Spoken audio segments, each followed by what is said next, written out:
네, 서울시장 최종 후보의 윤곽이 드러나고 있습니다. 어제 안철수 국민의당 대표가 무소속 금태섭 전 의원을 이겼죠. 안 대표는 오는 목요일 4일 국민의힘 후보가 결정이 되면 바로 야권 최종 단일화에 나선다는 계획입니다. 하지만 경선 룰 등을 두고 양측의 신경전이 만만치 않은데요. 신의 한 수가 있다는 국민의힘 김근식 비전 전략실장과 자세한 이야기 나눠보겠습니다. 안녕하십니까? 네, 안녕하세요. 김근식입니다. 예, 안녕하세요.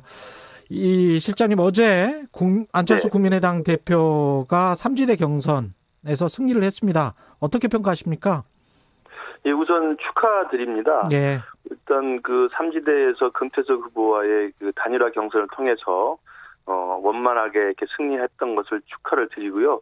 이제 삼지대 경선에서 승자가 결정된 만큼 우리 국민의힘에서도 이제 목요일 날 최종 후보가 결정이 되면 아마 이제 안철수 후보와의 이제 막판 결선 단일화에서 정말 아름다운 단일화를 통해서 이번 서울시장 선거에서 민주당을 이길 수 있는 그런 정말 경쟁력 있고 그리고 야권을 전체의 지지를 한 몸에 안을 수 있는 그런 훌륭한 후보가 선출되기를 기대해 봅니다.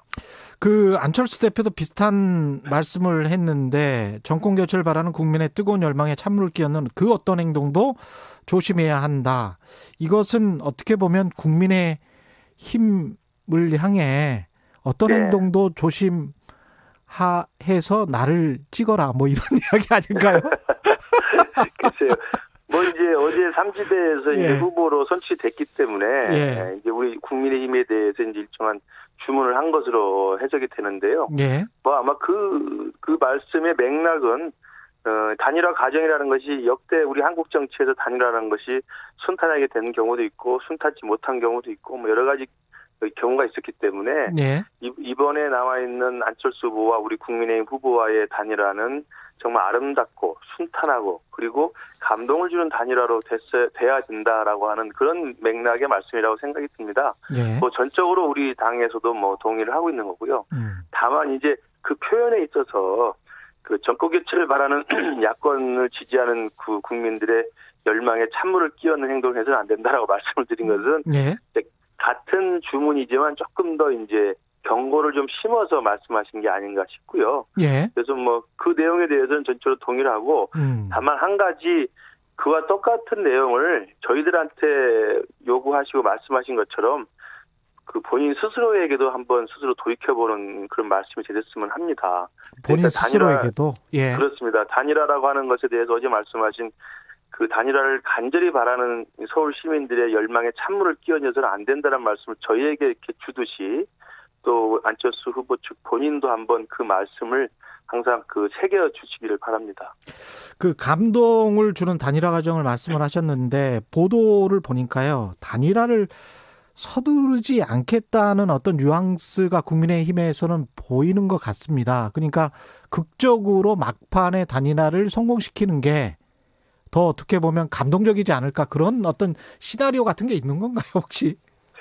예, 뭐 제가 말씀드린 아름다운 단일화와 감동적인 단일화라는 것은 단일화를 통해서 예. 오히려 지지가 모아지고 지지가 더 늘어나는 단일화여야 한다는 거고요. 예. 늘상 보면 이제 단일화 삽바 싸움을 하다 보면 자기 쪽이 이겨야 된다는 강박관념이 있기 때문에 단일화를 논의하는 그 협상의 과정이 굉장히 지리하고 굉장히 주판화를 튕기면서 계산 속에 보이고 이러기 때문에 그걸 지켜보는 시민들로 하여금 좀 짜증이 나게 될 수도 있기 때문에 예. 오히려 지지가 모아지고 지지가 늘어나는 게 아니라 지지가 빠지고 지지가 줄어드는 단일화일 수도 있거든요. 그래서 이제 그것들을 막자는 게 제가 말씀드린 이제 아름다운 단일화를 말씀드린 거고요. 예. 이제 그런 맥락에서 보면 시기를 어떻게 하느냐의 문제는 어제 안 대표께서는 좀 신속하게 하자는 말씀을 하셨는데, 네. 그건 이제 선거가 지금 한 달 남은 상황에서 여론조사 지지도에서 상대적으로 조금 앞서 가시는 분이기 때문에 얼른 이 단일화를 결론을 떼고 본선에 임하자는 말씀으로 제가 이해를 합니다. 예. 그러나 이제 저는 다른 말씀을 드리고 싶은 게 3월 4일에 우리 당 후보가 선출되면 3월 18, 19일이 후보 등록일이기 때문에 그 이전까지 단일화를 한다고 생각하면 약 2주간의 시간이 있습니다. 예. 그 2주의 시간은 저는 발상의 전환을 하면 단일화의 기간이 바로 우리 야당에게 주어진 야당의 시간의 아름다운 시간이 되는 겁니다. 왜냐하면 어제 박영선 후보로 선출됐기 때문에 박영선 후보로 선출된 여당에 쏠리는 관심보다는 마지막 남아있는 야당의 최종 단일화 과정에 온 국민이 시선을 집중하게 됩니다. 이건 야당의 시간입니다. 예. 그러면 그 2주라고 하는 야당의 시간을 어떻게 최대한 활용해서 이 단일화 과정을 정말 잘 이끌어내서 본선에 승리할 수 있는, 본선 승리에 기여할 수 있는, 아까 말씀드린 지지가 모아지고 지지가 늘어나는 단일화 과정의 모습을 보여줘야 되기 때문에 예.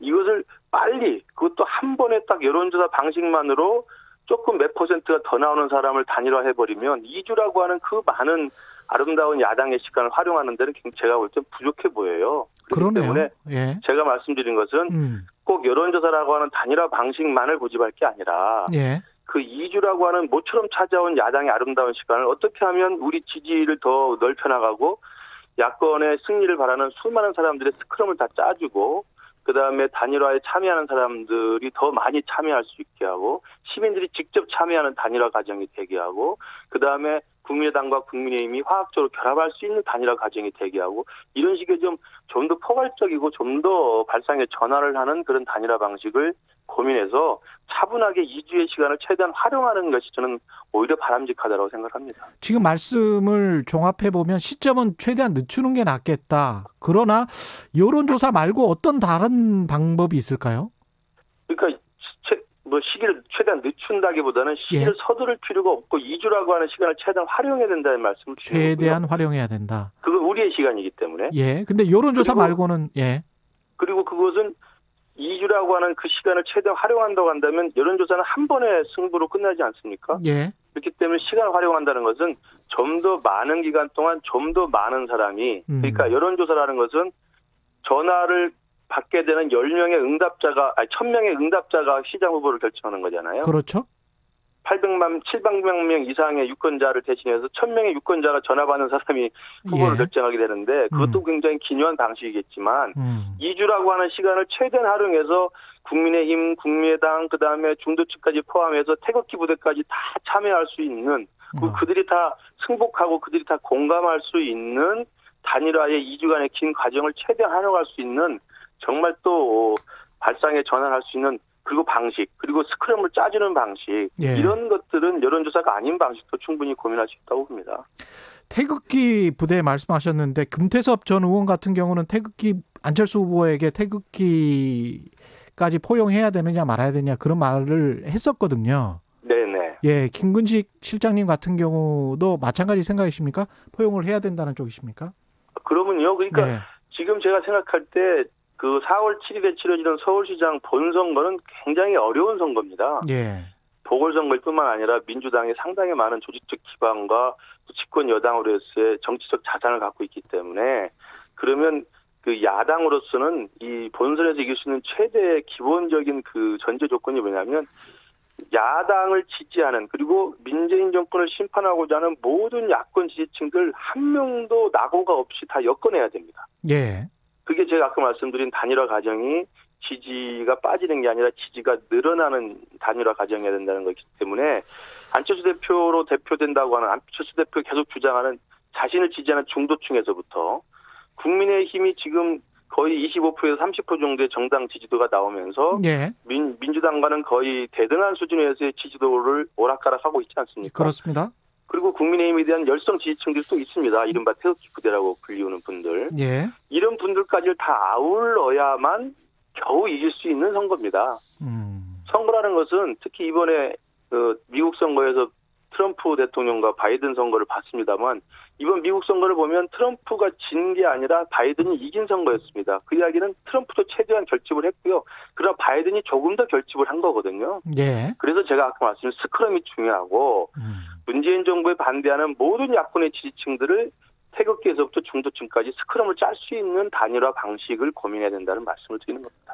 근데 중도층 입장에서 봤을 때는 태극기 부대까지 포용한다는 거는 조금 좀 거부감이 들지 않을까. 그것과 관련해서 뭐 2번으로 가는 것이 좋은가. 국민의당 쪽에서는 그렇게 생각을 하는 거잖아요. 안철수 후보 쪽에서는. 그렇습니다. 그러니까 기호 2번. 지금 뭐 예. 중도층이 태극기 부대에 약간의 불편함이 있고 또 태극기 부대는 중도층에 대해서 약간의 또 거부감이 있을 수 있습니다. 예. 그런 것들을 다 아울러서 이번에는 무조건 야당이 승리해야 된다고 하는 단일한 목표와의 결집을 하는 게 단일화 과정인 거요. 예. 단일화 과정인 거고요. 그렇기 때문에 중도를 대변한다고 하는 기호 4번의 국민의당 안철수 후보와 그다음에 태극기까지를 아우르고 있는 제1야당인 기호 2번 국민의힘 후보가 단일화 결선을 하는 거 아니겠습니까? 예. 그래서 그 부분에 대해서는 저는 화학적 결합까지는 아니더라도 최소한 단일한 목표를 향해서 4월 7일 선거에서는 힘을 모으겠다라는 의지가 있어야 되고요. 예. 그런 맥락에서 보면 이번에 최종 결선에서 단일화로 선출된 후보가 그게 안철수 후보든 우리 국민의힘의 후보든 간에 예. 저는 당연히 기호 2번으로 본선을 치르는 것이 금방 제가 말씀드린 바이든이 이겼던 정말 스크럼을 조금 더 짜서 저쪽보다 더 많은 수의 결집력을 모아내는 그런 식의 선거운동으로는 기호 4번보다는 기호 2번으로 하는 게 훨씬 더 효율적이라고 생각을 합니다. 기호 2번으로 하는 것이 효율적이다. 근데 이제 다른 보도를 보니까 김 실장님이 그 신의 한 수가 있다. 안철수 후보도 도저히 뭐 부정할 수 없는 이런 말씀을 네. 하셨는데 예. 그 지금 쭉 말씀하신 아름다운 시간을 제대로 보낼 수 있는 방식과 네. 일치하는 무슨 신의 한 수, 그거 좀 구체적으로 말씀을 해 주십시오. 예, 그건 예. 이제 저희 당 후보가 결정이 나야 되기 때문에 예. 지금 내부에서 검토를 하고 있고요. 예. 그리고 그 실제로 이제 제가 말씀드린 그 맥락을 좀 이해해 보시면 예. 여론조사 방식도 기묘한 방식이나 여론조사 방식 외에도 그 2주라고 하는 아름다운 시간을 최대한 활용해서 우리 측의 스크럼을 완전히 완벽하게 짜줄 수 있는 그런 그리고 시민이 주체로 참여할 수 있는 그런 단일화 경선도 생각할 수 있다는 말씀을 드리고요. 여론조사 방식이 아닌 다른 방식도 있다. 그렇습니다. 그리고 그렇군요. 예. 이것은 안철수 후보 측도 거부할 수 없는 거라는 건 무슨 말씀이냐면 예. 정치 개혁의 명분상 그리고 정치적 어떤 그 선진화의 명분상으로도 이 부분에 대해서는 반대하기가 쉽지 않고요. 왜냐하면 제가 말씀드린 것처럼 그 단일화 기간이 2주라고 하는 그 야당에게 부여된 아름다운 시간, 야당의 시간을 활용해야 된다는데 뭐 동의하지 않을 수가 없고요. 예. 그다음에 민주당을 이기기 위해서는 모든 우리 제 야당의 모든 세력들이 하나의 스크럼을 짜고 결집해야 된다고 하는 그 전제에도 동의하지 않을 수가 없을 겁니다. 예. 그렇기 때문에 여론조사 방식이라는 거 아까 말씀드린 것처럼 1000명이 참여해서 야당의 단일 후보를 결정하는 것보다 좀 더 많은 시민들이 자발적으로 주체로 참여해서 좀 더 많은 사람들이 야당의 단일 후보를 선출하게 되면 예. 이 부분에 대해서는 여러 가지 장점이 있습니다. 여론조사보다. 첫 번째, 단일화의 승복이 훨씬 편합니다. 그렇지 않겠습니까? 예. 그리고 두 번째는 아까 말씀드린 중도층부터 태극기까지 아우르는 이 야당 세력의 재결집, 스크럼을 완벽하게 짜주는데 훨씬 더 효율적입니다. 그리고 세 번째, 단일 후보로 선출된 그 후보에 대해서 본선에 가서의 선거운동을 공동으로 해주는 그 힘을 하나로 합치는 과정이 훨씬 더 원만합니다. 그런 여러 가지 장점들을 생각해 보면 안철수 후보 측도 합리적이기 때문에 충분히 수용 가능하다고 생각합니다. 지금 말씀하신 거 쭉 들어보니까 안철수 후보 쪽에서 이거를 바로 수용할 수 있을까 그런 생각도 듭니다. 왜냐하면은 여론조사 방식에서도 2번 국민의힘 2번 뭐 이런 식으로 해서 어떤 나경원이든 오세훈이든 나오는 거하고 그다음에 그거 없이 나경원, 오세훈 또는 안철수 이렇게 하는 거하고 이 방식에 관해서도 조금 설왕설래하고 있잖아요. 여론조사 방식에서도. 네. 여론조사 방식을 놓고 질문 문항을 가지고 예. 각자 자신에게 유리한 이야기를 하는 건 당연하죠. 예. 그래서 이제 이미 안철수 후보 측에서는 경쟁력을 해야 된다. 그다음에 여론조사 문항을 지금 미리 말씀을 하고 계시잖아요. 예. 그 부분에 대해서는 나중에 실무 협상을 할 때 여론조사 방식을 하기로 했으면 그 여론조사를 놓고 질문 문항이나 시기나 뭐 정당 이름을 듣느냐 안 듣느냐를 놓고 서로 협상을 할 필요 있을 겁니다. 예. 그러나 그것은 굉장히 기술적인 강론의 저는 협상 방식이라고 생각을 하고요. 지금 서두를 필요는 없다고 생각하고요. 그리고 제가 말씀드린 정말 아까 말씀드린 본래 단일화의 목표. 예. 지금 안철수 후보께서는 단일화의 목표를 먼저 말씀하시는데 단일화의 목표를 지금 여당을 이길 수 있는 후보를 뽑는 게 단일화의 목표라고 말씀하시는데 그건 제가 볼 때 조금 미흡한 정의입니다. 미흡한 데피니션입니다. 예. 단일화의 목표는 그게 아니라 아까 제가 누차 말씀드린 것처럼 지금 앞서가는 이길 수 있는 후보를 뽑는 게 단일화가 아니고요. 단일화의 목표는 단일화로 선출된 후보가 본선에서 이길 수 있도록 도와주는 게 단일화여야 합니다. 예. 그래서 그 부분은 조금 생각이 다르고요. 그렇기 때문에 여론조사 방식이라고 하는 안철수 후보가 원하는 식의 프레임에 저희들이 지금 성급히 들어갈 필요는 없다. 그래서 거기에 들어가는 순간 저희들은 뭐 질문 문항을 놓고 논의를 하겠습니다만 그건 추후에 얼마든지 열린 마음으로 저희들이 할 생각이 있고 뭐 합리적으로 안철수 후보의 요구를 더 수용할 생각도 있습니다. 그러나 그거 말고 제가 누차 말씀드린 2주라고 하는 야당의 아름다운 시간을 최대한 활용해서 본선에서 여당을 이겨낼 수 있는 야당의 모든 제 세력들, 야권의 지지층들을 스크럼으로 확실하게 짜줄 수 있는 그다음에 시민이 주체로 참여할 수 있는 새로운 단일화 방식을 좀 고민을 더 해서 예. 이 두 가지를 같이 이야기했으면 좋겠다는 말씀을 드립니다. 예. 국민의힘 후보는 지금 누가 유리한 상황인가요? 그건 뭐 진짜 정말 뚜껑을 열어봐야 됩니다. 지금 당내에서도 예. 아무도 그걸 뭐 단언할 수 없을 정도로 정말 박빙의 뚜껑을 열어야만 되는 상황이기 때문에 예. 아마 뭐 내일 모레면 이제 발표가 되기 때문에 예. 뭐 정말 그걸 예측이 좀 불가능하다고 볼 수가 있습니다. 마지막으로 더불어민주당은 박영선 전 장관이 확정됐는데 어느 정도 예상을 했고 이게 어떤 변수가 될 수도 있을까요?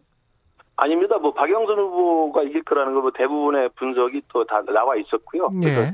예상대로 박영선 후보가 됐기 때문에 이제는 민주당 후보가 결정된 상황에서 저희들 2주간의 이제 그 정말 우리에게 주어진 야당의 시간을 활용해서 서로가 그 본선 승리에 기여하는 단일화 과정을 통해서 우리 후보가 결정이 되면 정말 본선을 바로 대비할 수 있는 박영선 후보의 여러 가지 정책의 허점이나 박영선 후보의 여러 가지 약점이나 쿠포인트 같은 경우를 저희들이 지금부터 미리미리 준비를 다 하고 있습니다.